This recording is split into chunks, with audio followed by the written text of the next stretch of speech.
Hello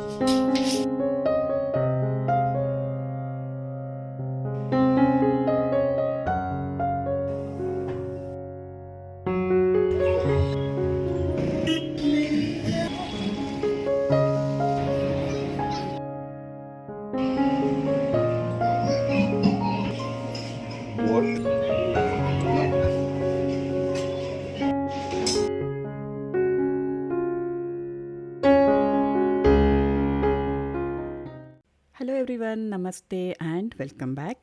ಹೇಗಿದ್ದೀರಾ ಎಲ್ಲರೂ? I hope all are doing really well. ಇವತ್ತಿನ ವ್ಲಾಗಲ್ಲಿ ನಾನೊಂದು ನ್ಯೂಸ್ನ ನಿಮ್ಮ ಜೊತೆಗೆ ಶೇರ್ ಮಾಡ್ಕೋಬೇಕು ಅಂದ್ಕೊಂಡಿದ್ದೀನಿ. ಇದನ್ನು ಲೈಫ್ ಅಪ್ಡೇಟ್ ಅಂತಲೂ ನೀವು ಹೇಳ್ಬೋದು. ಸೊ ಇನ್ನುವರೆಗೂ ಯಾರ್ಯಾರು ನನ್ನ ಚಾನಲ್ನ ಸಬ್ಸ್ಕ್ರೈಬ್ ಮಾಡ್ಕೊಂಡಿಲ್ವೋ ಅವರು ಪ್ಲೀಸ್ ಹೋಗಿ ಮೊದಲು ಚಾನಲ್ನ ಸಬ್ಸ್ಕ್ರೈಬ್ ಮಾಡ್ಕೊಂಡು ನೋಡಿ ಅಂತ ಹೇಳ್ತಾ ಇವತ್ತಿನ ವ್ಲಾಗ್ನ ಶುರು ಮಾಡ್ತಾ ಇದ್ದೀನಿ. ಈ ವ್ಲಾಗ್ ಬಂದು ವೀಕೆಂಡ್ ವ್ಲಾಗ್ ಆಗಿರುತ್ತೆ. ನಾವಿವತ್ತು ವೀಕೆಂಡ್ಗೆ ಅಂತ ನನ್ನ ಮಗನ ಮನೆಗೆ ಹೋಗ್ತಾ ಇದ್ದೀವಿ. ಮಗನ ಮನೆ ಅಂತಂದರೆ ಅದೇ ನ್ಯೂಸ್ನ ನಾನು ನಿಮ್ಮ ಜೊತೆಗೆ ಶೇರ್ ಮಾಡ್ಕೋಬೇಕಿತ್ತು. ಲಾಸ್ಟ್ ಇಯರೇ ಅಂದರೆ ಒಂದು 6 ಮಂತ್ಸ್ ಬ್ಯಾಕೆ ಅವನು ಬಿ ಇ ಕಂಪ್ಲೀಟ್ ಮಾಡ್ದೆ, ನನ್ನ ದೊಡ್ಡ ಮಗ ಯಶು. ಸೊ ಅವನದು ಪ್ಲೇಸ್ಮೆಂಟು ಕೂಡ ಆಗಿತ್ತು. ಆದರೆ ಆಫೀಸ್ ಬಂದು ತುಂಬಾ ದೂರ ಇತ್ತು ಮನೆಯಿಂದ. ಬಟ್ ಸ್ಟಿಲ್ ಅವನು ಒಂದು ಮಂತ್ ಅವನು ಹಾಗೆಯೇ ಆಫೀಸಿಗೆ ಮನೆಯಿಂದನೇ ಹೋಗಿ ಬಂದು ಮಾಡ್ತಾಯಿದ್ದ. ಬಟ್ ಅವನಿಗೆ ತುಂಬ ಹೆಕ್ಟಿಕ್ ಆಗ್ತಾಯಿತ್ತು. ಆ್ಯಂಡ್ ನಿಮಗೂ ಗೊತ್ತಿದೆ ಬೆಂಗಳೂರು ಟ್ರಾಫಿಕ್ ಹೇಗಿರುತ್ತೆ ಅಂತ. ಸೊ ಅವನಿಗೆ ಹೆಕ್ಟಿಕ್ ಆಗಿತ್ತು ಅಂತ ಅವನು ಇವಾಗ ಆಫೀಸ್ ಹತ್ರನೇ ಶಿಫ್ಟ್ ಆಗಿದ್ದಾನೆ.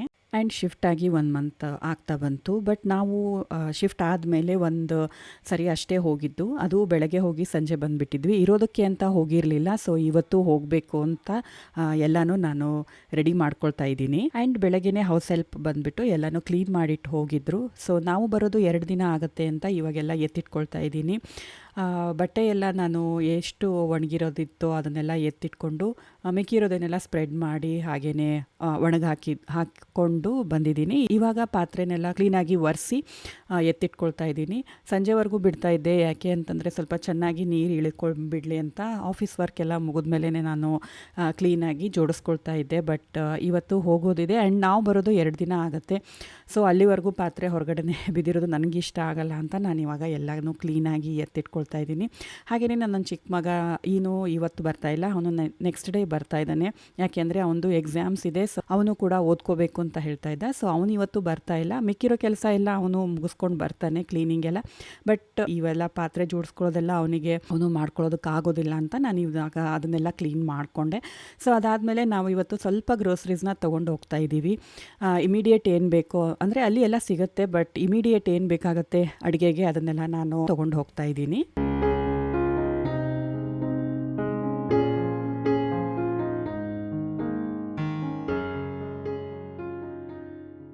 ಆ್ಯಂಡ್ ತಿಂಡಿಗೆ ಅಂತ ನಾನೇನು ಇವತ್ತು ಮಾಡೋಕ್ಕೆ ಹೋಗಿರಲಿಲ್ಲ. ವೀಕೆಂಡು ಇತ್ತಲ್ವ. ಸೊ ಬ್ರಂಚ್ ಥರನೇ ಏನಾದರೂ ಹೆವಿ ಮಾಡ್ಕೊಂಡು ಹೋದ್ರಾಯಿತು ಅಂತ, ಹೆವಿ ತಿಂದು ಹೋದ್ರಾಯಿತು ಅಂತ ನಾನು ಚಪಾತಿ ಪಲ್ಯನೇ ಮಾಡಿಬಿಟ್ಟಿದ್ದೆ. ಅಂದರೆ ಇಶಾನ್ಗೂ ಕೂಡ ಆಗುತ್ತೆ. ಸೊ ನಾವು ಕೂಡ ಹೆವಿ ತಿಂದು ಹೋದರೆ ಅಲ್ಲಿ ಇಮಿಡಿಯೇಟಾಗಿ ನನಗೆ ಏನು ಅಡುಗೆ ಮಾಡೋದು ಟೆನ್ಷನ್ ಇರಲ್ಲ ಅಂತ ನಾನು ಚಪಾತಿ ಪಲ್ಯ ಮಾಡಿಕೊಂಡು ಅದನ್ನೇ ನಾವು ಬ್ರಂಚ್ ಥರನೇ ನಾವು ಮುಗಿಸ್ಕೊಂಡ್ವಿ. ಆಮೇಲೆ ಅಲ್ಲಿ ಬೆಡ್ಡಿಂಗ್ ಏನೂ ಇರಲಿಲ್ಲ. ನಾವು ಒಂದು ದಿನಾನೂ ಅಲ್ಲಿ ಸ್ಟೇ ಮಾಡಿರಲಿಲ್ಲ. ಸೊ ಎಕ್ಸ್ಟ್ರಾ ಬೆಡ್ಡಿಂಗ್ ಏನು ಇನ್ನೂ ನಾವು ಸೆಟ್ ಮಾಡಬೇಕಿತ್ತು. ಸೊ ಮನೇಲಿರೋದನ್ನೇ ಎಕ್ಸ್ಟ್ರಾ ಬ್ಲ್ಯಾಂಕೆಟ್ಸ್ ಎಲ್ಲ ನಾವು ಇವಾಗ ಕ್ಯಾರಿ ಮಾಡ್ತಾ ಇದ್ದೀವಿ.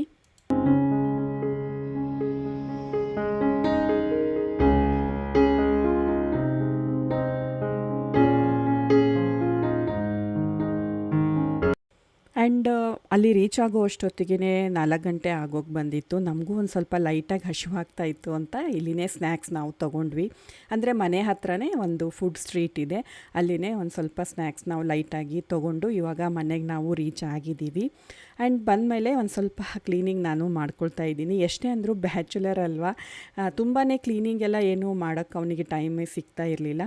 ಬಟ್ ಅವನಿಗೆ ನಾವು ಸ್ವಲ್ಪ ಇನ್ಸ್ಟ್ರಕ್ಷನ್ಸ್ ಕೊಟ್ಟಿದ್ವಿ. ಅಂದರೆ ಬೆಳಗ್ಗೆ ಎದ್ದು ಬೇಸಿಕ್ ಏನಿರುತ್ತೆ, ಕಸ ತೆಗೆಯೋದಾಗಲಿ, ಮಾಪಿಂಗ್ ಮಾಡೋದಾಗಲಿ ಅದನ್ನೆಲ್ಲ ಸ್ವಲ್ಪ ಮಾಡಿ ದೀಪ ಹಚ್ಚೋದನ್ನು ಮಾತ್ರ ಮರಿಬೇಡ ಅಂತ ಹೇಳಿದ್ವಿ. ಸೊ ಅಷ್ಟು ಅವನು ಮಾಡ್ಕೊಂಡಿದ್ದ. ಬಟ್ ಎಷ್ಟೇ ಅಂದರೂ ಇನ್ನೂ ಇವಾಗ ಕಲಿತಾ ಇದ್ದಾನಲ್ವ, ಸೊ ಅದಕ್ಕೆ ಬರೀ ಕಸ ಅಷ್ಟೇ ಗುಡಿಸ್ಕೊಂಡು ಕ್ಲೀನ್ ಮಾಡ್ಕೊಂಡಿದ್ದ. ಕ್ಲೀನಾಗೇ ಇತ್ತು, ಬಟ್ ನಮ್ಮದು ಒಂದು ಹ್ಯಾಬಿಟ್ ಅಲ್ವಾ, ಬಂದ ತಕ್ಷಣ ಕ್ಲೀನ್ ನಾನು ಮಾಡಿಕೊಂಡೆ. ಅದಾದಮೇಲೆ ನಾವು ಒಂದು ಸ್ವಲ್ಪ ತೋರಣ ಎಲ್ಲ ತೊಗೊಂಡು ಬಂದು ಅದನ್ನು ಹಾಕ್ಕೊಳ್ತಾ ಇದ್ದೀವಿ. ತೋರಣ ಇದ್ದರೆ ಚೆನ್ನಾಗಿರುತ್ತೆ ಅಲ್ವಾ ಮನೆ ಅಂದಮೇಲೆ. ಲಾಸ್ಟ್ ಟೈಮ್ ಬಂದಾಗ ತೋರಣ ಹಾಕೋದು ಆಗಿರಲಿಲ್ಲ, ಬರೀ ಕ್ಲೀನಿಂಗ್ ಅಷ್ಟು ಮಾಡಿಕೊಂಡು ಇಮಿಡಿಯೇಟ್ ಏನು ಬೇಕು ಅಷ್ಟು ಸೆಟ್ ಮಾಡಿ ಇಟ್ಕೊಂಡಿದ್ವಿ. ಸೊ ಈ ಸರಿ ಬಂದಾಗ ತೋರಣ ಹಾಕಿದ್ರಾಯ್ತು ಅಂತ ತೋರಣ ಕೂಡ ಹಾಕ್ಕೊಂಡ್ವಿ.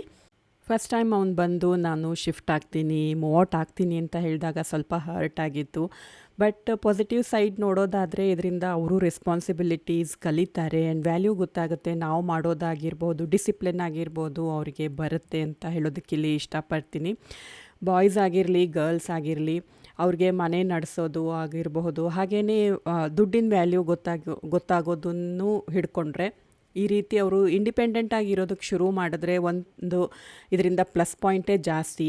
ಯಾಕೆ ಅಂತಂದರೆ ನಾವು ಪೇರೆಂಟ್ಸು ಹಿಂದೆನೇ ಇರ್ತೀವಿ, ಯಾವಾಗ್ಲೂ ಅವರಿಗೆ ಕಂಫರ್ಟ್ ಝೋನಲ್ಲಿನೇ ಇರ್ತಾರೆ ಅಂತ ಹೇಳ್ಬೋದು. ಅವ್ರದ್ದು ಎಲ್ಲ ಕೆಲಸನೂ ನಾವು ಮಾಡಿಕೊಡ್ತಾ ಇರ್ತೀವಿ, ಕಲಿಸ್ತೀವಿ ಮನೇಲಿ ಅಂದ್ರೂ ಕೂಡ. ಅವರು ಇಂಡಿಪೆಂಡೆಂಟ್ ಆಗಿದ್ದಾಗ ಅವ್ರಿಗೆ ಅದರ ವ್ಯಾಲ್ಯೂ ಜಾಸ್ತಿ ಗೊತ್ತಾಗತ್ತೆ ಅಂತ ಹೇಳೋದಕ್ಕೆ ನಾನಿಲ್ಲಿ ಇಷ್ಟಪಡ್ತೀನಿ. And this is my personal experience also. ಯಾಕೆಂದರೆ ಅವನು ಶಿಫ್ಟ್ ಆದಮೇಲೆ ಈಸ್ ಚೇಂಜ್ಡ್ ಅ ಲಾಟ್ ಅಂತ ಹೇಳ್ಬೋದು. ಮೆಚೂರ್ಡ್ ಆಗಿದ್ದಾನೆ, ತುಂಬಾ ರೆಸ್ಪಾನ್ಸಿಬಲ್ ಆಗಿದ್ದಾನೆ. ಬರೀ 1 ಮಂತ್ ಆಯಿತು ಅಷ್ಟೇ ಶಿಫ್ಟ್ ಆಗಿ, ಬಟ್ ತುಂಬ ಮೆಚೂರ್ಡ್ ಆಗಿದ್ದಾನೆ ಅಂತ ಹೇಳೋದಕ್ಕೆ ನಾನಿಲ್ಲಿ ಇಷ್ಟಪಡ್ತೀನಿ.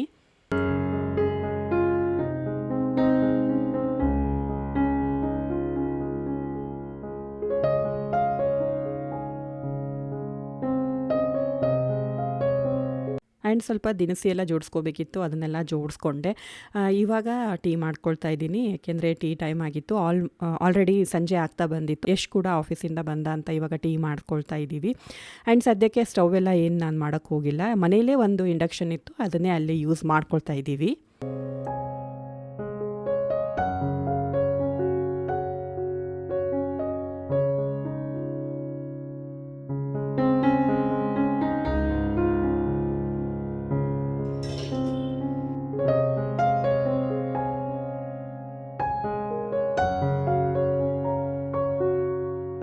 ಮನೆ ಕೂಡ ಚಿಕ್ಕದಾಗಿದೆ, ತುಂಬ ಚೆನ್ನಾಗೂ ಇದೆ, ಚಿಕ್ಕದಾಗಿ ಚೊಕ್ಕದಾಗಿ ಅಂತ ಹೇಳ್ಬೋದು.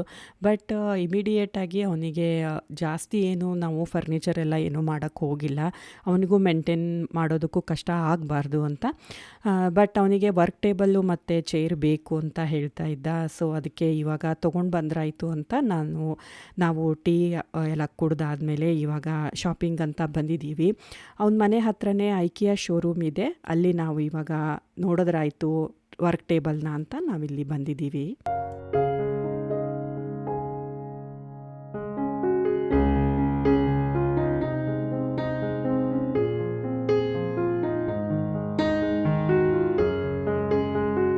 ಆ್ಯಂಡ್ ಅಲ್ಲಿ ಇನ್ನೂ ಕ್ರಿಸ್ಮಸ್ ಟ್ರೀ ಆಗಿರ್ಬೋದು, ನ್ಯೂ ಇಯರ್ ಡೆಕೋರೇಷನ್ ಆಗಿರ್ಬೋದು ಹಾಗೇ ಇಟ್ಟಿದ್ರು. ಮೇ ಬಿ ಜನವರಿ ಎಂಡ್ವರೆಗೂ ಹಾಗೇ ಇಡ್ತಾರೆ ಅಂತ ಅಂದ್ಕೊಂಡ್ವಿ. ಹಾಗೆಯೇ ಅಲ್ಲಿ ಫ್ಲೀಟ್ ಶಾಪ್ಸು ಕೂಡ ತುಂಬ ಶಾಪ್ಸ್ ಎಲ್ಲ ಇದ್ವು ಹೊರಗಡೆ ಎಲ್ಲ, ಐಕಿಯಾ ಶೋರೂಮ್ ಹೊರಗಡೆ ಎಲ್ಲ. ಸೊ ತುಂಬ ಹ್ಯಾಂಡ್ಮೇಡ್ ಮಟೀರಿಯಲ್ ಆಗಿರ್ಬೋದು, ಹಾಗೆಯೇ ಹ್ಯಾಂಡಿಕ್ರಾಫ್ಟ್ ಗೂಡ್ಸ್ ಆಗಿರ್ಬೋದು, ಕ್ಲೋದಿಂಗಲ್ಲಿನೂ ತುಂಬ ವೆರೈಟೀಸ್ ಎಲ್ಲ ಅವೈಲೇಬಲ್ ಇದ್ವು ಶಾಪ್ಸಲ್ಲಿ. ನಾವೊಂದು ರೌಂಡ್ ಅದನ್ನೆಲ್ಲ ನೋಡಿಕೊಂಡೆ ಆಮೇಲೆ ಶೋರೂಮ್ ಒಳಗಡೆ ಹೋದ್ರಾಯ್ತು ಅಂತ. ಇವಾಗ ಮೊದಲು ಅದನ್ನೆಲ್ಲ ನೋಡಿಕೊಂಡು ಆಮೇಲೆ ನಾವು ಶೋರೂಮ್ ಒಳಗಡೆ ಹೋದ್ವಿ.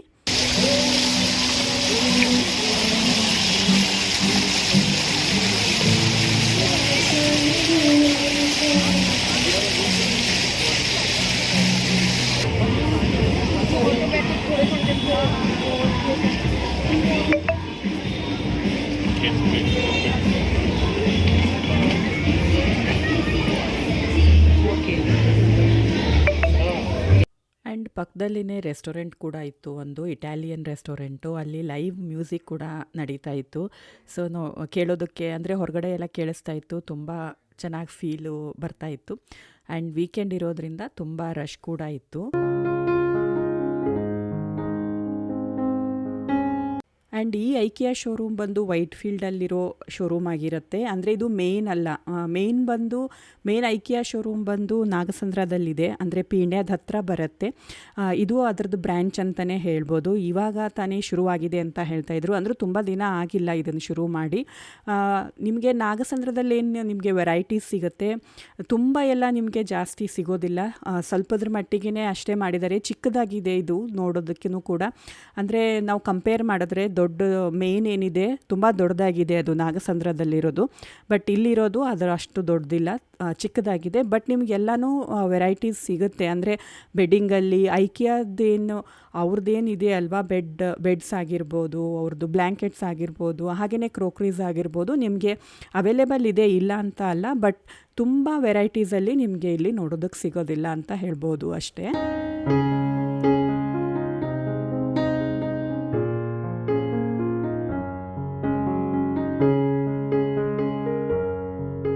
ಆ್ಯಂಡ್ ನಾಗಸಂದ್ರದಲ್ಲಿರುವಂಥ ಐಕಿಯಾದಲ್ಲೂ ಏನಿದೆಯಲ್ವಾ, ಅಲ್ಲೂ ಕೂಡ ನಾವು ತುಂಬ ಸರ್ತಿ ವಿಸಿಟ್ ಮಾಡಿದ್ವಿ.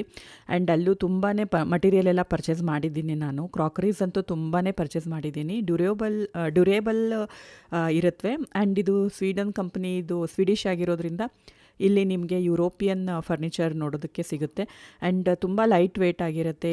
ನನಗಂತೂ ನಮಗೆ ಪರ್ಸ್ನಲಿ ಹೇಳಬೇಕು ಅಂತಂದರೆ ನಮಗೆ ಇಷ್ಟ ಆಗುತ್ತೆ ಐಕಿಯಾ. ಆ್ಯಂಡ್ ಐಕಿಯಾದ ಜೊತೆಗೆ ನಮ್ಮದು ತುಂಬಾ ಮೆಮರೀಸ್ ಇದೆ ಅಂತಲೇ ಹೇಳ್ಬೋದು. ಯಾಕೆಂದರೆ ನಾವು US ಅಲ್ಲಿದ್ದಾಗ ನಮ್ಮ ಮನೆಯಲ್ಲಿ ಕಂಪ್ಲೀಟಾಗಿ ನಾವು ಇದೆ, ಅಂದರೆ ಐಕಿಯಾದ್ದೇ ನಾವು ಫರ್ನಿಚರ್ನ ನಾವು ಪರ್ಚೇಸ್ ಮಾಡಿದ್ವಿ. ಆ್ಯಂಡ್ ನಾವು ಅಲ್ಲಿ ಇರೋವರೆಗೂ ಅದು ತುಂಬ ಚೆನ್ನಾಗಿ ಬಾಳಿಕೆ ಬಂತು. ಆ್ಯಂಡ್ ನಾವು ಬರೋವಾಗ್ಲೂ ಕೂಡ ಅದನ್ನು ಮತ್ತೊಬ್ಬರಿಗೇ, ಅಂದರೆ ನಮ್ಮ ಫ್ರೆಂಡ್ಗೆ ನಾವು ಕೊಟ್ಟು ಬಂದ್ವಿ. ಸೊ ಅವರು ಕೂಡ ಇವಾಗ್ಲೂ ಹೇಳ್ತಾರೆ ಅದು ತುಂಬ ಚೆನ್ನಾಗಿದೆ ಅಂತ. ಅಂದರೆ ಡೈನಿಂಗ್ ಟೇಬಲ್ ಆಗಿರ್ಬೋದು, ಬೆಡ್ ಆಗಿರ್ಬೋದು, ಅವ್ರಿಗೆ ಕೊಟ್ಟು ಬಂದ್ವಿ ನಾವು. ಸೊ ಅವರು ಇನ್ನೂ they still use them. And modern look ಇರುತ್ತೆ, ಸ್ಲೀಕಾಗಿ, ಅಸ್ಥೆಟಿಕಲಿ ತುಂಬ ಚೆನ್ನಾಗಿ ಕಾಣುತ್ತೆ ಮನೆಯಲ್ಲಿ. ನಮಗಂತೂ ತುಂಬ ಇಷ್ಟ ಆಗುತ್ತೆ. ಆ್ಯಂಡ್ ಲೈಟ್ ವೇಟ್ ಇರೋದ್ರಿಂದ ಮೂವಿಂಗ್ ಮಾಡೋರಿಗೆ ಇದು ತುಂಬ ಈಸಿಯಾಗಿರುತ್ತೆ ಅಂತ ಹೇಳೋದಕ್ಕೆ ಇಲ್ಲಿ ಇಷ್ಟಪಡ್ತೀನಿ. ಮನೇಲಿರೋ ಪ್ರತಿಯೊಂದು ರೂಮಿಗೂ, ಅಂದರೆ ಲಿವಿಂಗ್ ರೂಮಿಂದ ಹಿಡ್ಕೊಂಡು ಬಾತ್ರೂಮ್ ಆಗಿರ್ಬೋದು, ಯಾವುದೇ ರೂಮ್ ಆಗಿರ್ಬೋದು, ಎಲ್ಲ ರೂಮ್ಗೂ ಇಲ್ಲಿ ಡೆಕೋರೇಟಿವ್ ಐಟಮ್ಸ್ ಆಗಿರ್ಬೋದು, ಹಾಗೆಯೇ ಫರ್ನಿಚರ್ ಆಗಿರ್ಬೋದು ನಮಗೆ ಸಿಗುತ್ತೆ, ಒಂದೇ ಕಡೆಗೆ ಸಿಗುತ್ತೆ. ಸೊ ಅದು ಕೂಡ ಒಂದು ಪ್ಲಸ್ ಪಾಯಿಂಟ್ ಇಲ್ಲಿ.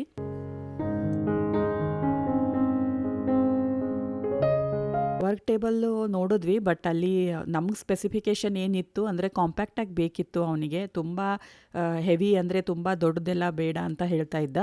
ಸೊ ಅದು ಅಲ್ಲಿ ಸಿಗಲಿಲ್ಲ, ಅವೈಲೇಬಲ್ ಇರಲಿಲ್ಲ. ನಾಗಸಂದ್ರದಲ್ಲಿ ಹೋದರೆ ಸಿಗ್ಬೋದು ಅಂತ ಅಲ್ಲಿ ಹೇಳಿದ್ರು. ಅದೇ ಸ್ವಲ್ಪ ನಾವು ಅಲ್ಲಿ ಬೇರೆ ಎಲ್ಲ ನೋಡಿಕೊಂಡು, ಆ್ಯಂಡ್ ನಾನು ಸ್ವಲ್ಪ ಕ್ರಾಕರೀಸ್ ಎಲ್ಲ ಪರ್ಚೇಸ್ ಮಾಡಿದೆ ಅಲ್ಲಿನೂ ಕೂಡ. ಅಂದರೆ ಪ್ಯಾನ್ ಎಲ್ಲ ಬೇಕಿತ್ತು, ಅದನ್ನೆಲ್ಲ ನಾನು ಅಲ್ಲಿ ನೋಡಿ ತೊಗೊಂಡೆ.